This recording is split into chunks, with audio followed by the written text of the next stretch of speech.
அனைவருக்கும் வணக்கம். ராமநாதபுரத்தில் இன்றைக்கி நவாஸ்கனி தன்னோட தேர்தல் அறிக்கையை வெளியிட்டிருக்காரு.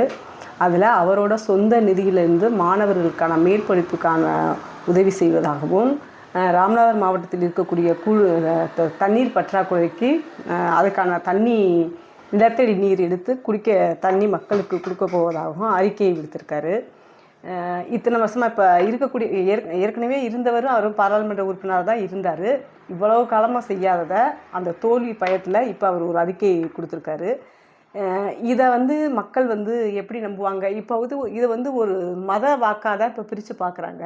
நவாஸ்கனி அவங்க இஸ்லாமியர் வாக்குகளை குறிவைத்து அவங்களோட நோக்கம் இருக்குது. ஐயா ஓபிஎஸ் அவர்கள் இந்துக்கள் வாக்குகளை வைத்து அவர் அரசியல் பண்ணிக்கிட்டு இருக்காரு.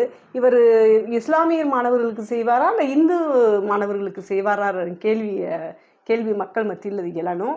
எல்லாருமே இதை எச்சரிக்கை ராமநாதபுரத்தில் சார்ந்து வாக்காளர்கள் கவனத்தில் கொள்ளணும்.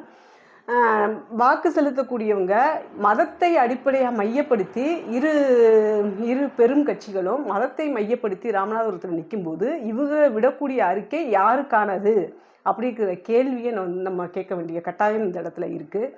அப்போ நீங்கள் வாக்கு செலுத்த இருவரையுமே நீங்கள் ஒதுக்கி விட்டு தமிழ் மக்களுக்காகவும் இந்த மண் வளத்திற்காகவும் மலை வளத்திற்காகவும் நீர் வளத்திற்காகவும் கடல் வளத்திற்காகவும் இங்கே உள்ள மாணவர்கள் நிலையை கருதியும் இங்கே வேலைவாய்ப்பு இருக்கும் இளைஞர்கள் வெளிநாடு சென்று அங்கே போய் பிழைப்பு நடத்திக்கிட்டு வருங்காலத்தை சிந்தனையில் கொண்டும் நம்ம வாக்கு செலுத்த வேண்டியிருக்கு.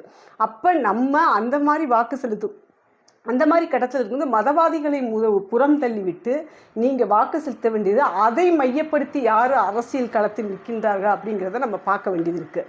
நாம் தமிழர் கட்சி நம் மக்களுக்காகவும் இந்த மண் வளத்திற்காகவும் இந்த நீர் வளத்திற்காகவும் கடல் வளத்திற்காகவும் வருங்கால இளைஞரின் வாழ்க்கைக்காகவும் வருங்கால ராமநாதபுரத்தின் வளர்ச்சிக்காகவும் பாடுபடக்கூடிய ஒரு சிறந்த வேட்பாளரை நாம் தமிழர் கட்சி சார்பாக அண்ணன் செந்தமிழ் சீமான் அவர்கள் களத்தில் இன்னைக்கு வேட்பாளரை ராமநாதபுரத்தில் நிறுத்தியிருக்கார். அப்போ அதையும் நம்ம கவனத்தில் கொண்டு இதில் யார் நமக்கு இந்த ராமநாதபுரம் மாவட்டத்திற்கு வளர்ச்சிக்கு யார் உறுதுணையாக இருந்து இதை மேன்மைப்படுத்துவார்கள் அப்படிங்கிறது தெரிஞ்சு நீங்கள் வாக்கு செலுத்த வேண்டியிருக்கு.